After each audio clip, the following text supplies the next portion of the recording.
Yeah.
Hi guys, I'm gonna play a few songs until our speaker is ready to speak. My name's Dylan Running Crane.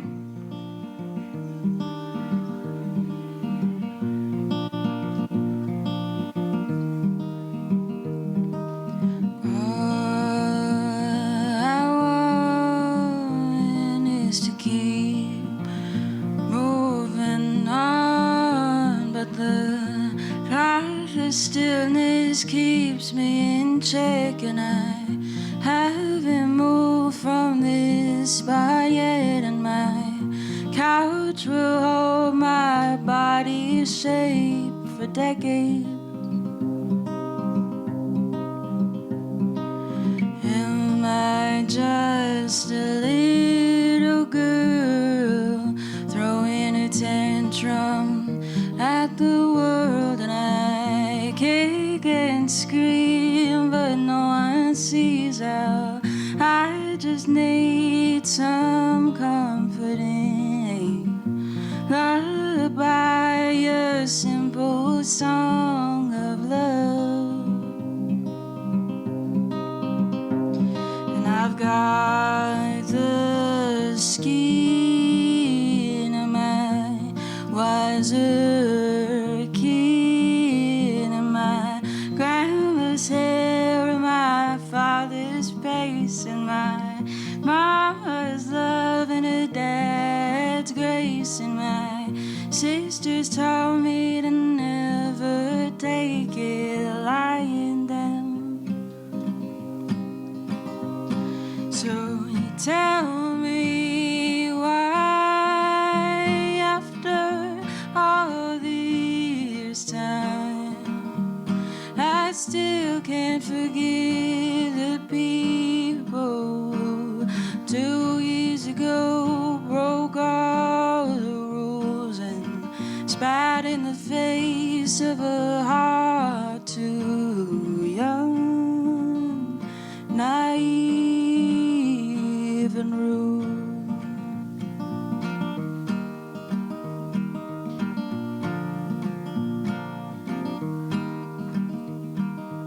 What a shame, the same kind of pain, and I know the code to stay safe.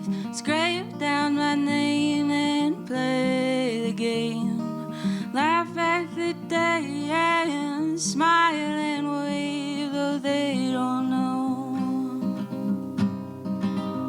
And I don't have the blue eyes, I don't have the money, and I know all the choices I had. I made a home in this body, it's home full of ghosts midway back in the missionaries. But you can't be alive if you don't know your stories. But the storyteller comes and has nothing to say that doesn't have to do with all the beatings and graves. And I hardly know how much more I can take before I fade away.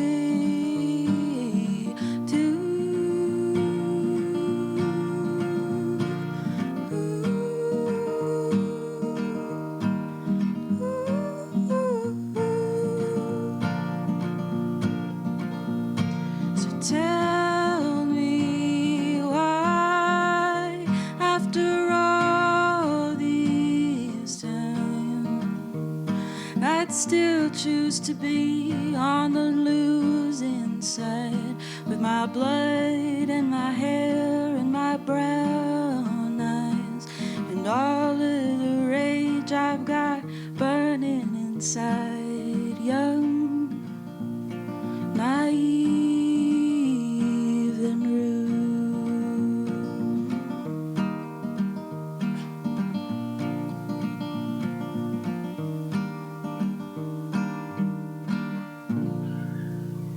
Thanks.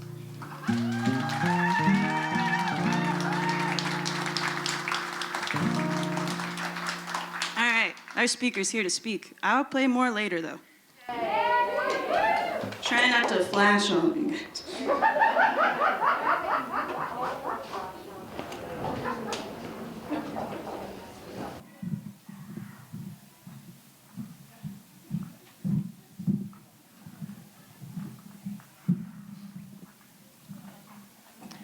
everyone. Thank you. Give Dylan Running Crane another big hand of applause.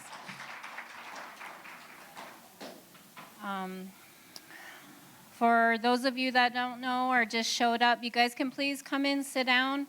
There's chairs. I'm the mother of Micah Westwolf and founder of Micah Matters.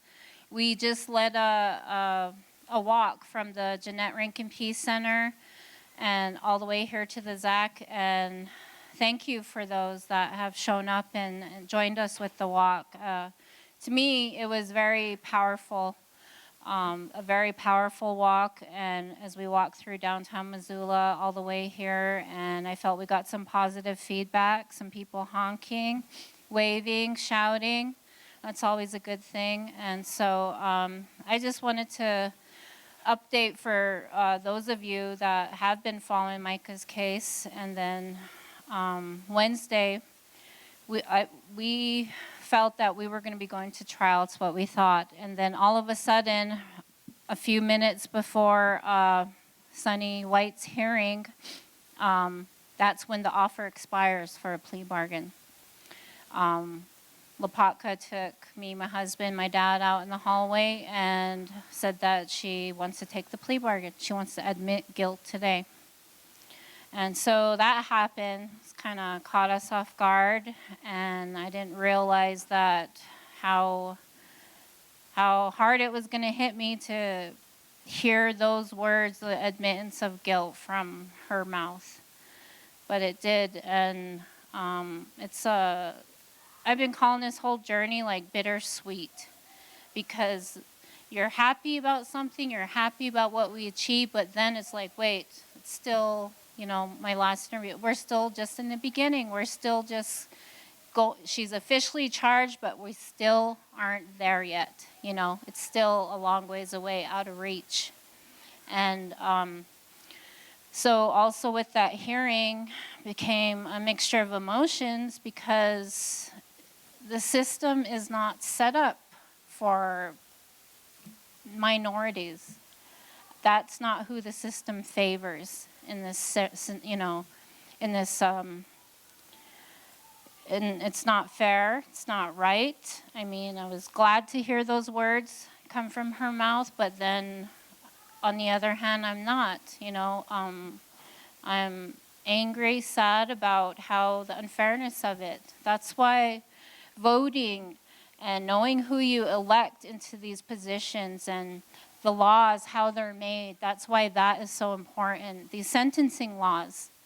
And, you know, being on this side of it now, that's what I'm thinking about already. Wheels turning on how I can make a Micah Matters bill.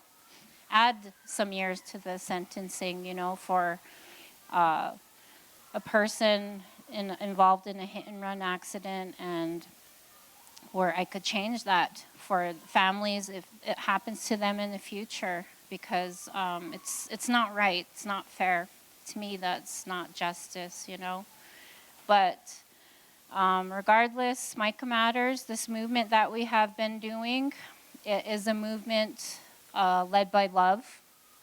The love that we have for our daughter, the love that we have for our people, our community, everyone, you know, everyone that has lost someone to this epidemic, the missing, murdered Indigenous relatives. That's communities out there. Everyone has lost someone in that way, one of or another, or if not, our community, the neighboring community, it affects them, and so on.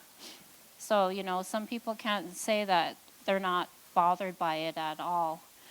And also, what kind of message are we sending to our youth? You know, I want to send a message of empowerment, that speaking your truth, telling your story, that is what is so important in today's world. Not being scared, not living in fear. And only we can tell our stories the right way, because we're the ones that experience these things. You know, I'm not going to have someone else edit my words, cut my words. I'd rather they just share the truth, and that's all we're simply trying to do. And so I have so many nieces and nephews, and that's what I want to do, is empower them to fight for what you believe is right. Don't give up. I mean, that's what our people, our ancestors faced for so many years. All these trials obstacles that we were faced, and we're still here. We're still here today. And to me, that's us. What we're trying to do, Micah Matters, that's how we're honoring our ancestors, by not giving up, by continuing to fight for what we believe is right, speaking our truth, and doing it together, because it truly does take a village. For us, how we got here since the beginning. And very appreciative of everyone that I've come in contact with that has lent an ear, donated something, has helped, even reaches out with a phone call and text. How are you? Are you taking care of yourself? Things like that. All those little things matter, and it's a helpful reminder to me to take care of myself, because I know if I didn't, we wouldn't have made it this far. And I can't give up. I can't give up this fight. Lake County and them, they must think like, oh, well, once the sentencing, that's the end we're going to hear of my commanders. Well, they're wrong. They are wrong, and they're going to be surprised, because I plan to keep helping families in any other way we can, keep sharing my daughter's story, speaking the truth, educating people about this issue. So you guys are all welcome to be part of that, future events we do, because that's how we are more powerful. That's how we're seen. That's how we're heard. It's together. Together, we have to do it together. That's how we will be successful. That's how we'll create change. And so I'm gonna, and anyone visit micahmatters.com, MIKA matters.com. If you are new to hearing about my daughter's story, Micah Westwolf, that can bring you up to speed in events that we have done. And usually we'll post up there events that we're going to be planning for the future. And any way you can support, you can send me a message. You can reach out to me over the website, and also on social media, Instagram and Facebook platforms as well. And I just want to thank everyone for this event, the ZACC, the Jeanette Rankin Peace Center. And I also want to introduce the Way of the Sacred Mountain. That's Tiana, and they are here with the Red Teepee Project, and they will give you an explanation of what they do. And it's an honor to have them here and be part of the walk. And they were also at the hearing in support of Micah Matters. Thank you.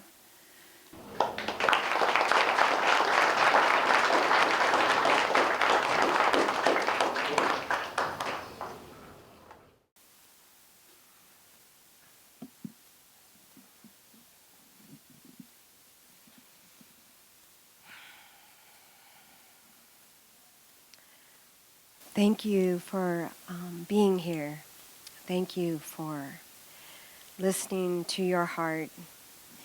Thank you for caring enough to come out and learn more and more, and then feel.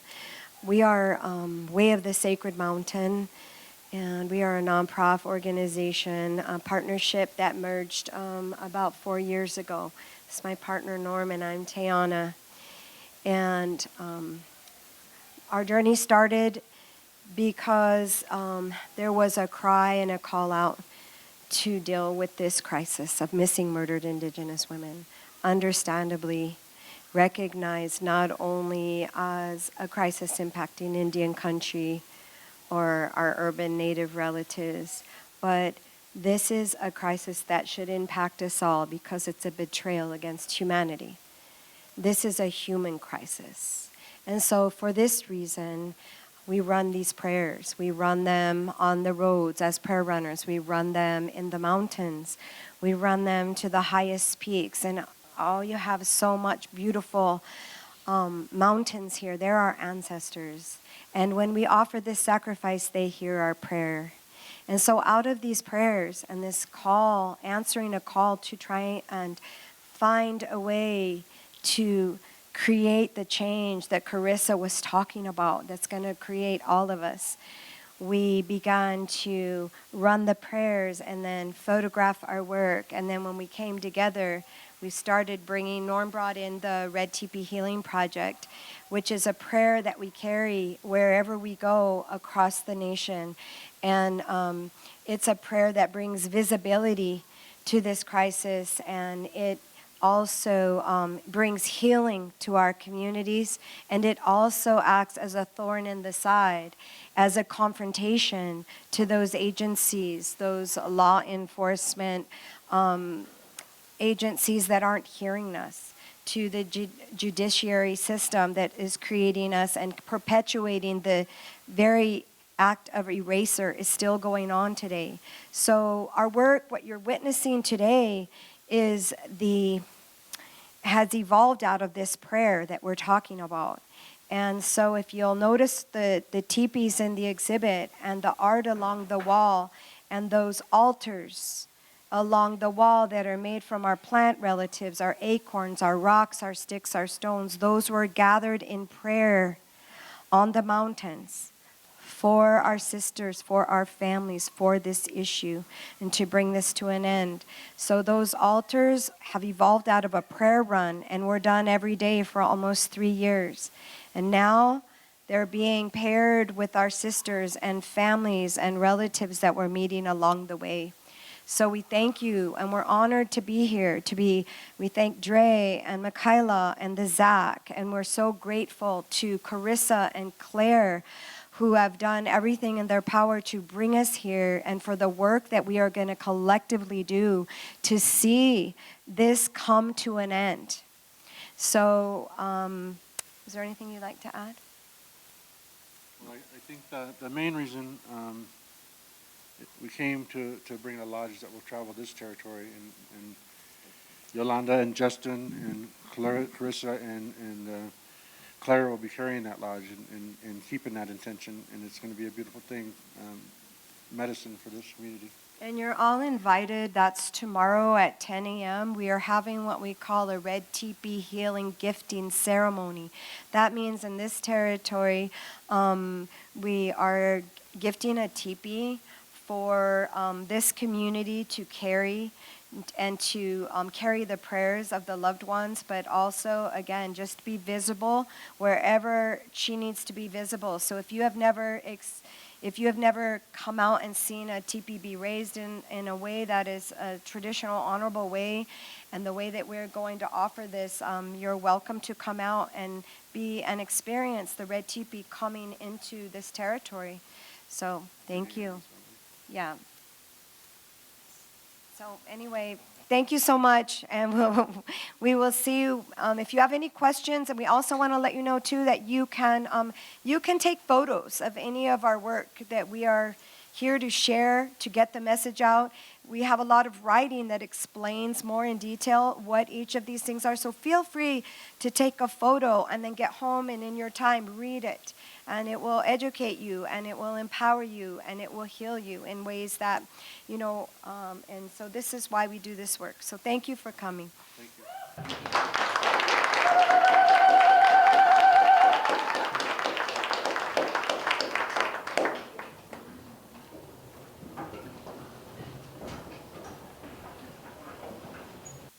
Yeah, so if you guys could join us tomorrow morning on campus outside the Payne building, that's when we'll be doing that ceremony, the gifting of the teepee.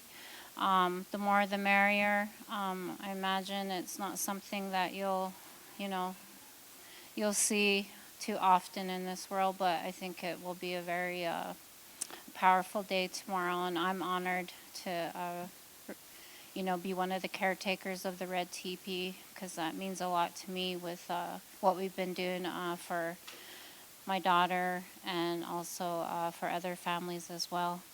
So that's tomorrow at 10 a.m. Make sure you dress warm, please. And I also just want to remind you guys that out front in the far left corner, where I'm pointing this way, so when you come in the front, it will be to your right, is the community painting. That's something that Dre has created at different events and powwow celebrations we have, where everyone is welcome to join and add a little painting, whatever it is you want to it. And she likes to get a name and a picture to, look back on and show who all contributed to that. Like I talked about, the importance of community. So please, if you haven't had a chance yet, do visit Dre and add to the community painting. And she also has some artwork that's going to be on display in the Missoula Public Library. I can't remember if it's on the 4th level or not, but I'm so proud of her and congratulated her about that today. So you can visit the Missoula Public Library and see her artwork and other community paintings that she has done as well. Let's see, so right now I'll call on the Two Eagle Drum Group, please, to give us another song. And then, thank you. Yep.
Yeah.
Thank you so much. Let's give them another round of applause, please.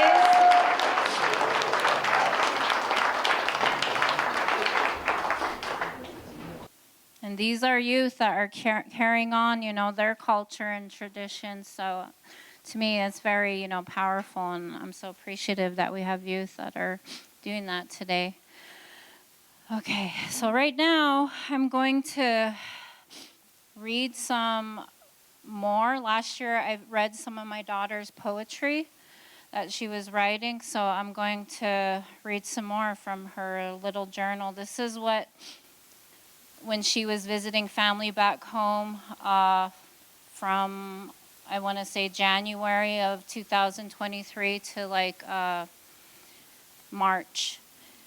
She was just always writing. That's my dad, my sisters, they took pictures of Micah, and she always had her head in a notebook and putting her thoughts on paper, because she would tell me, oh, I can't sleep sometimes, Mom. I have too many thoughts going on in my brain, I can't. And I'm like, well, maybe you should write them out, put it on paper. That's a way of helping, if you can't speak it and tell other people about it, but that's a way and something you can look back onto, your thoughts. So I'm very thankful and appreciative that I have these, her thoughts that I have that I'll treasure years from now. And these are what she was recently working on back home. The lighting, isn't that great? So I'm going to have this flashlight on. Okay.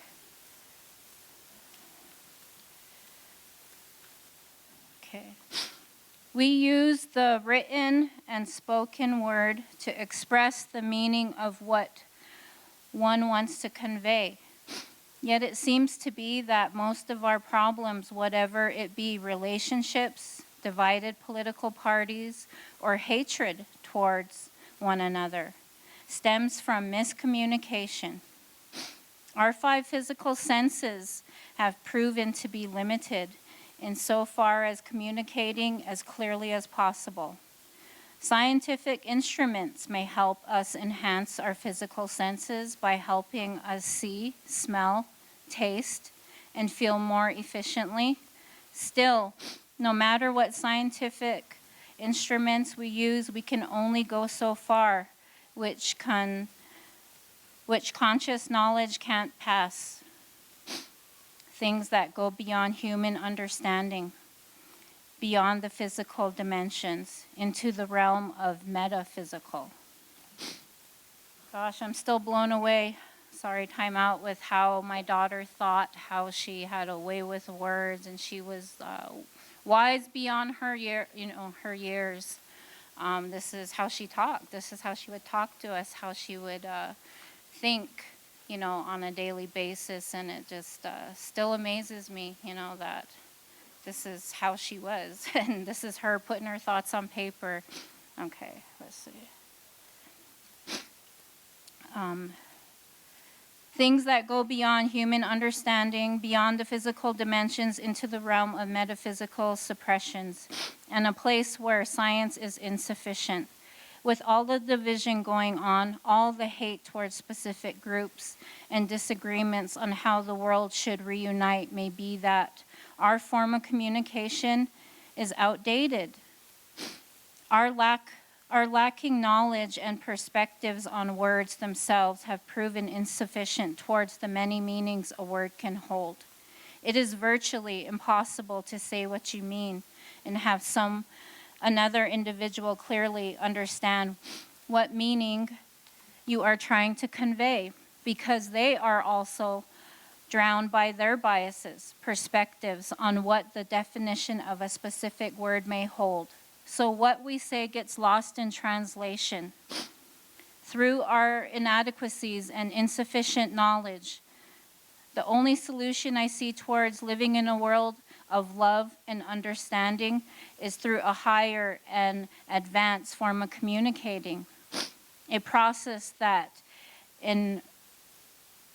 invokes the, sorry, my eyes are very dry, that invokes the evolution of our consciousness and intellect. a way to metaphysically transfer energy to one another and clearly stamp our true intentions and meanings in form of communication that no longer behaves in accordance with the known natural laws of the universe, something such as telepathy. To me, it's very interesting how she writes about all this, hatred, of people that are hating on another race of people, given the circumstances with what we've had to deal with. Who took our girl's life, through the Montana Human Rights Network, they said that they believe this woman has white supremacist connections and beliefs, just from things they're able to look up with their, private investigators, and also the names of her children, Aryan and Nation, for those of you that don't know. So just reading things like this that my daughter wrote about, before her life was taken, it just shows, and, me and my husband, that forgiveness, that's what she was about. You can't hate on other people. We got to love each other if we're going to make it in this world. And so to me, that's just, I don't know. I just have no words for it, I guess. And I'll read this last poem here. I read this last year, but I felt it's important I read it again. Heaven on earth is what we seek, but we forget that there is beauty in the ugly. Oh, how life would be if there was no ugly, no struggle, just everything we need was guaranteed. The type of certainty that only a God can see? How foolish we must be to think beauty is all we need, when in fact, it's the ugly that gives life, meaning, purpose, and something to test our capabilities. For if everything was determined and we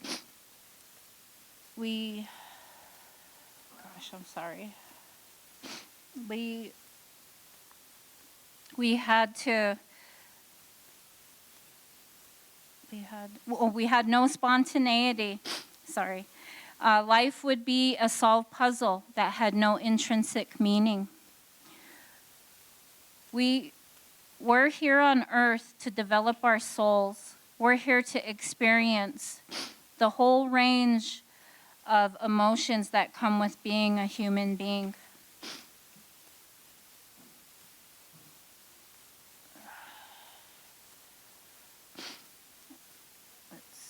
By no means shall we chase perfection, but instead pursue wholeness.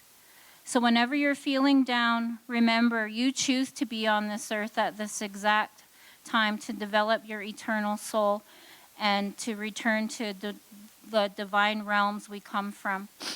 The soul is immortal, and death is just a portal to the other worlds, the worlds of vast colors that shine bright like a starry night, a place where time doesn't exist, just pure bliss, like that feeling of your first kiss.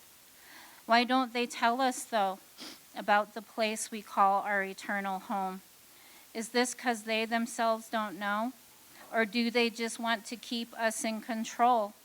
Fear, death, and buying all these things we don't need, so we don't ever have to face these existential questions.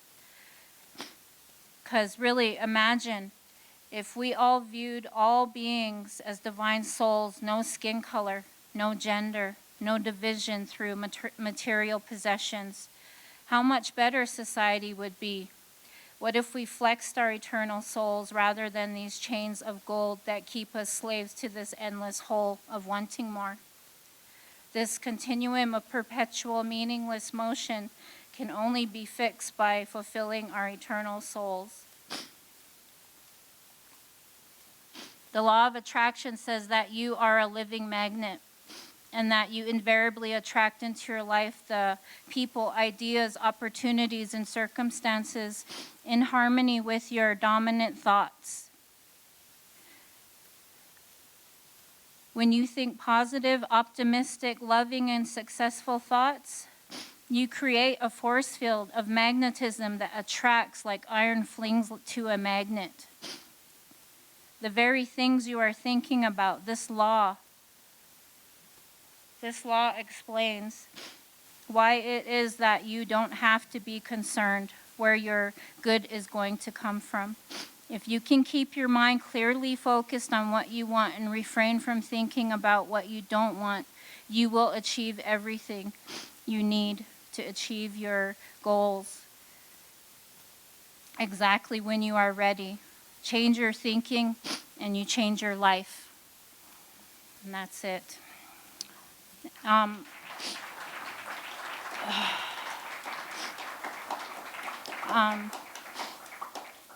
This is something that I've thought about. She has like so many more journals that I would someday maybe like to get them together and get them published. I just feel like her words is something that we need to hear to this day, even adults, you know? And I think coming from a young Indigenous woman, that's a way she can, you know, reach out to her peers and stuff. And but to me, it's very powerful, very powerful. But thank you, and I would like to introduce Dylan Running Crane again to come up and sing some more of her beautiful songs. Thank you, Dylan.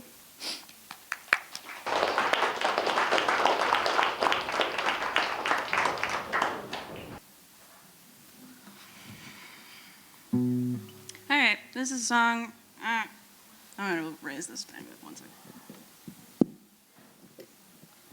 If I can. There we go. All right. Being around a bunch of Indians reminds me of being home and Browning. So this is a song about Browning. There's nothing more to say about that.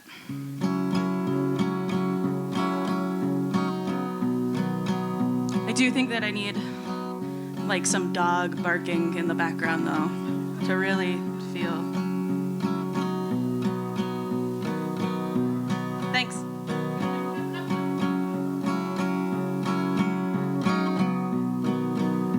You gotta be a little bit more violent than that.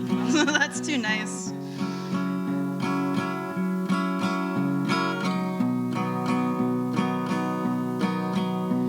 I guess this all the road could keep up on my ears,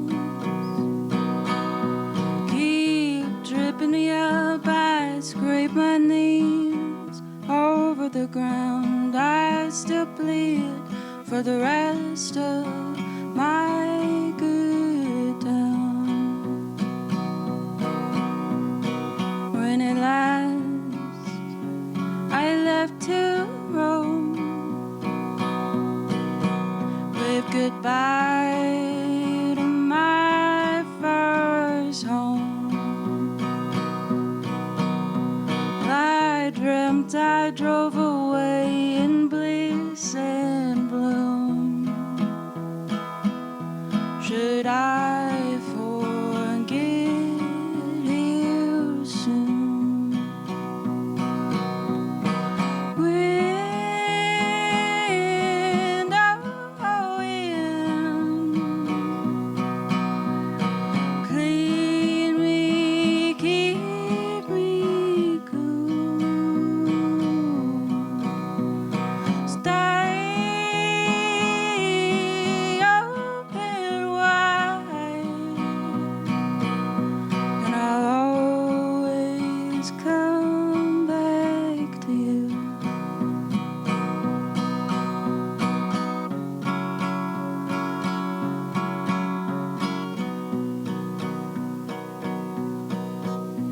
And the rest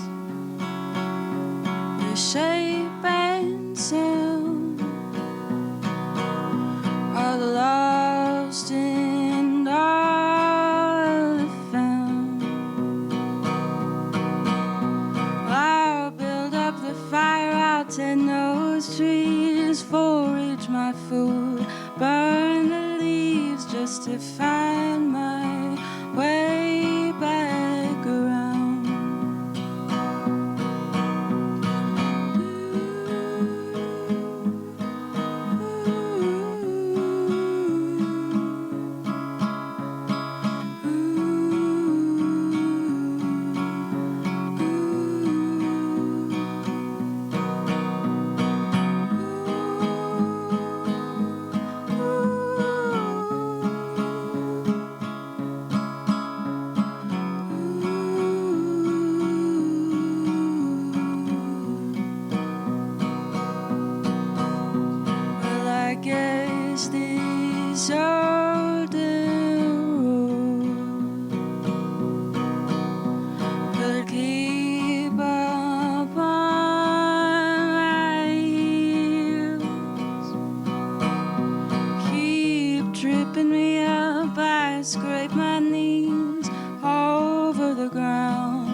play a couple more.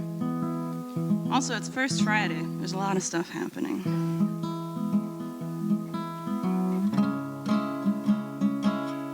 It's kind of a spooky song.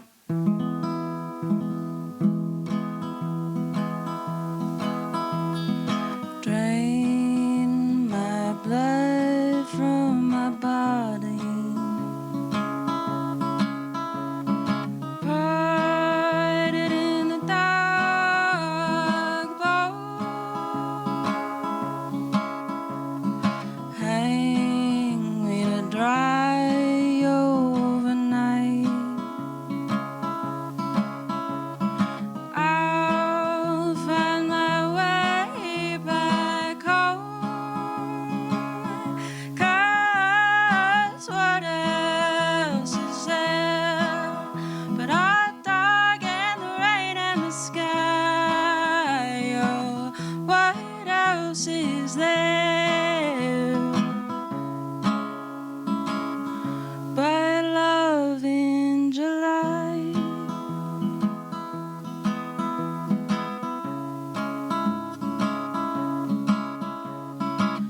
Find my skin in the nighttime. Somewhere so cold and dark. Hold my hand, hold it tight. And I'll always know where you are. 'Cause what else is there but smoke and candlelight? Oh, what else is there but love in July?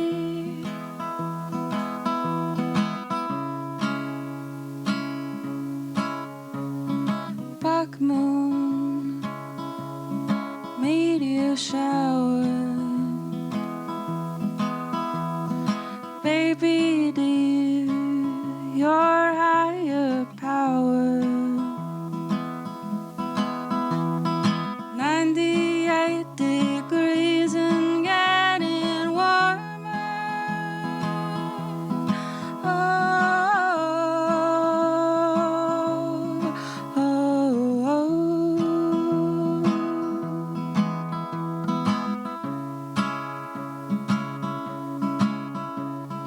Find my eyes in the moonlight. Round and bright and cold. Tell me the story of your heartache. Wine that's 1,000 years old. 'Cause what else is there but a love to crucify?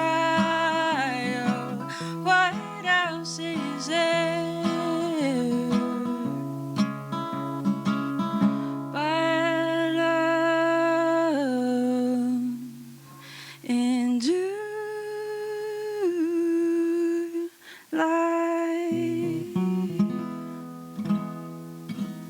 Thank you.